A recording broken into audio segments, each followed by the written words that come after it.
Hello guys, അപ്പോൾ ഇന്നൊരു sweet ഡിഷാണ് സ്ട്രോബെറി ചോക്ലേറ്റ് യോഗർട്ട് ക്ലസ്റ്റേഴ്സ്. ഞാനിത് ഓട്സ് ഫെയറിൻ്റെ പേജിൽ കണ്ടതാണ്, കുറേ ആയി സേവ് ചെയ്ത് വെച്ചിരിക്കുന്നു.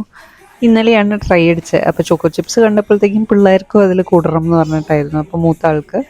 അപ്പോൾ അങ്ങനെ ഞാൻ ഒരു കപ്പ് ചോക്കോ ചിപ്സ്, ഞാൻ മിൽക്ക് ചോക്ലേറ്റ് എടുത്ത്, അവർ പറയുന്നത് ഡാർക്ക് ചോക്ലേറ്റ് ആണ്, അതെടുത്തിട്ട് അതിൽ 1 ടേബിൾ സ്പൂൺ കോക്കനട്ട് ഓയിൽ ഇട്ടിട്ട് ഞാൻ മാറ്റി വെച്ചു. അതൊന്ന്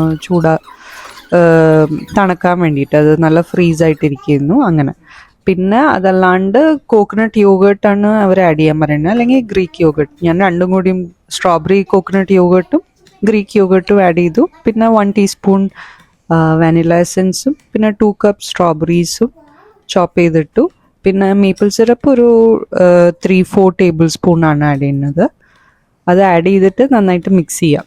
മിക്സ് ചെയ്തിട്ട് നമ്മളത് ഫ്രീസ് ചെയ്യാൻ വെക്കണം. ഒരു ഓൾമോസ്റ്റ് 2 hours ഫ്രീസ് ചെയ്യാൻ വെക്കണം. അത് ഫ്രീസ് ചെയ്ത് കഴിഞ്ഞിട്ട് ചോക്ലേറ്റ് ഒന്ന് മൈക്രോവേവിൽ ഞാൻ മെൽറ്റ് ചെയ്തു നന്നായിട്ട്. അത് കഴിഞ്ഞിട്ട് അതിൽ ഡിപ്പ് ചെയ്ത് സംഭവം റെഡിയായി. അത് ഫ്രീസ് ചെയ്ത് കഴിഞ്ഞിട്ട് നമ്മൾ ട്രൈ അടിച്ചു. നല്ലതായിരുന്നു, എല്ലാവർക്കും ഇഷ്ടമായി, പിള്ളേർക്കും. ഒരു ഹെൽത്തി ഡിഷ് ആയതിന് ഡാർക്ക് ചോക്ലേറ്റ് ആയിരുന്നെങ്കിൽ ഒന്നും കൂടിയും ട്രൈ അടിക്കാൻ പറ്റും. നമുക്ക് ഈസിയാണ്, വേഗം ഉണ്ടാക്കാനും പറ്റും. കാണാനും നല്ലതാണ്, കഴിക്കാനും നല്ലതായിരുന്നു. ട്രൈ അടിച്ചു നോക്കൂ, എൻജോയ്.